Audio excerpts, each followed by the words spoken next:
Naghahango muna sila guys ng isda. At kami ay nakahuli kami kanina. Nakadali talaga. Nakahuli kami kanina. Baka maalangan kami sa bodega guys. Kaya kailangan ma-unload tong laman ng ating lutuan ng bodega kung saan nagpo-frozen ng isda. Dahil ang ating bodega ilang bodega na lang, baka maka-area kami ng mas maganda. Kailangan nakaprepare ang ating bodega para sa susunod na area natin may mapaglagyan tayo. Nilalagay naman yan guys sa ating storage. Ayan. Nilalagay yan dito guys sa storage. Ayan.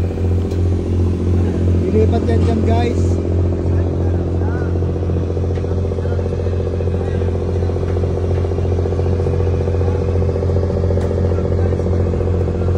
Naghahango kami sa laot.